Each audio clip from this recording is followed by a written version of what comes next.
শুরু করছি আমার পঞ্চম পর্ব ক্যান্ডি নিয়ে। ক্যান্ডি হচ্ছে শ্রীলঙ্কার সেন্ট্রাল প্রভিন্সের বৃহত্তম এবং শ্রীলঙ্কার দ্বিতীয় বৃহত্তম শহর। শ্রীলঙ্কায় যে প্রাচীন রাজাদের রাজত্ব ছিল তার সর্বশেষ রাজধানী ছিল এই ক্যান্ডি।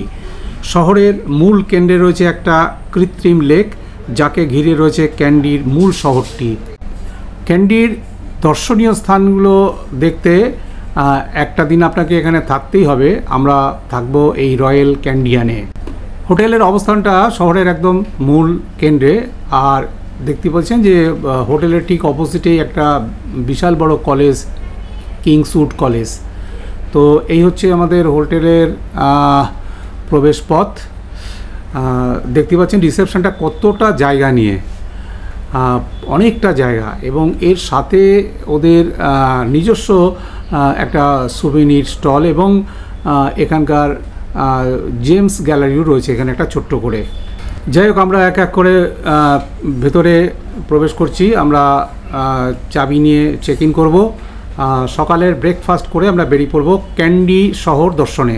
আমরা খুব তাড়াতাড়ি ফ্রেশ হয়ে চলে এলাম ক্যান্টিনে। এখানে আমাদের ব্রেকফাস্টটা করব এবং যত তাড়াতাড়ি সম্ভব আমরা বেরিয়ে পড়ব ক্যান্ডি শহর দর্শনের উদ্দেশ্যে। তো এই চলছে আমাদের ব্রেকফাস্ট পর্ব। How they used it, they cut the branch of the trees and cut piecewise and put it in a pot and boiled it. Candy railway station. Candy railway station. Yeah.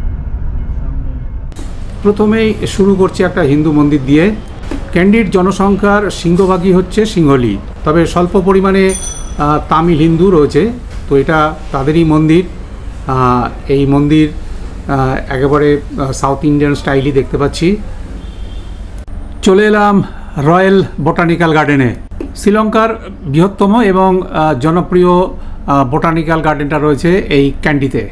বিদেশিদের জন্য botanical গার্ডেনের প্রবেশ মূল্য ১৫০০ টাকা শ্রীলঙ্কার মানি, আর timing সকাল ৮টা থেকে সন্ধে ৬টা পর্যন্ত। ১৪৭ একর জমির উপর এই গার্ডেনটি ঘুরে দেখতে ২.৫ থেকে ৩ ঘন্টা সময় লেগে যেতে পারে। গার্ডেনটি এতটাই সুন্দর যে আপনি তাড়াতাড়ি করে ঘুরে নিতে চাইবেন না। যারা বয়স্ক তাদের জন্য গাড়ির ব্যবস্থা আছে, তবে গাড়ির অপ্রতুলতার জন্য দীর্ঘক্ষণ অপেক্ষা করতে হতে পারে। আমরাও কিছুক্ষণ দেখে গাড়ির আশা না করে শেষ পর্যন্ত হেঁটেই যাওয়ার সিদ্ধান্ত নিলাম। এই বাগানে বিশ্বের সবচেয়ে বৈচিত্র্যময় উদ্ভিদ সংগ্রহ রয়েছে এবং ৪,০০০-এর বেশি প্রজাতির গাছ রয়েছে এখানে। বাগানটিতে যে সুন্দর রক্ষণাবেক্ষণ করা হয় তার সুস্পষ্ট ছাপ কিন্তু দেখতে পাওয়া যায় সারা বাগান জুড়ে। এখানে বেশ কিছু ভেষজ এবং মশলার গাছও রয়েছে। এটা যেমন জাইফল, অনেক বড় বড় গাছ এবং গাছের সারি রয়েছে দেখলাম এখানে প্রচুর। তো যতটা সম্ভব একটু ঘুরে দেখাচ্ছি।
মাথা পর্যন্ত এক বে, তাই না? আর একদম গাছটার মাথাতে গিয়ে অনেকগুলো সরু ডালপালা। পার্কের মধ্যে রয়েছে অর্কিড হাউস, যেখানে অসংখ্য বিরল প্রজাতির অর্কিডের কালেকশান দেখতে পারবেন। এখানে অর্কিডের এত কালেকশান, সত্যি এখানে এসে আমাদের বেশ ভালোই লাগলো। আমরা নর্থ বেঙ্গলেও অনেক অর্কিড দেখেছি, কিন্তু এখানকার কিছু অর্কিডের কালেকশান দেখলাম সত্যি খুব স্পেশাল। এগুলো কিন্তু আমরা সাধারণত ওখানে কিন্তু পাইনি।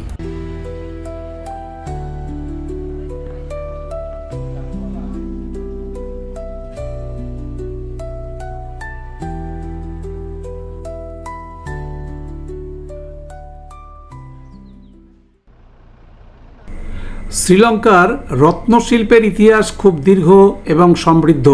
এর জন্যই প্রাচীনকালে শ্রীলঙ্কাকে রত্নদ্বীপও বলা হতো।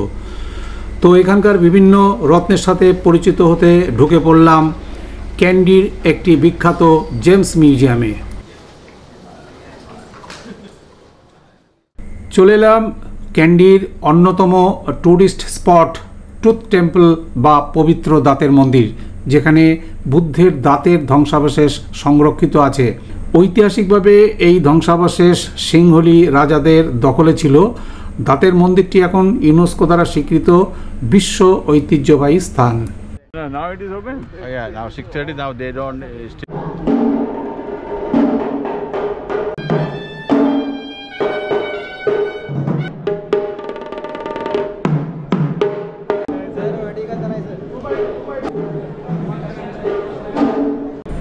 এটাই সেই গৃহ যেখানে বুদ্ধের দাঁত সংরক্ষিত আছে, মানে দাঁতের ধ্বংসাবশেষ রয়েছে এখানে।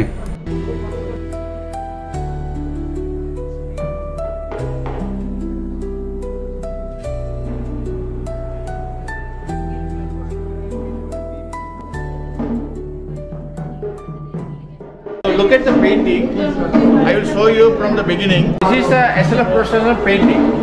Procession, but it is guarded by two another giant tuskers. Look at the two giant tuskers. In the middle, giant tusker with a casket, golden casket. ক্যান্ডিয়ান হোটেলের নিজস্ব অডিটোরিয়াম, যেখানে আমাদের জন্য রয়েছে একটা মনোমুগ্ধকর dance program.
Enjoy, wish you all the best. Thank you.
ক্যান্ডিকে নিয়ে আমার পঞ্চম পর্বটা শেষ হচ্ছে এখানেই। তো আমরা এখন চলে এসেছি ডাইনিং হলে, আমাদের ডিনার চলছে। ডিনার করে রাতে সারা রাত রেস্ট নিয়ে কালকে আমরা চলে যাব শ্রীলঙ্কার স্কটল্যান্ড নামে পরিচিত নুয়ারা এলিয়া। তাহলে এই পর্যন্তই, এর পরবর্তী অধ্যায়ে দেখা হবে আপনাদের সাথে আবার। নমস্কার।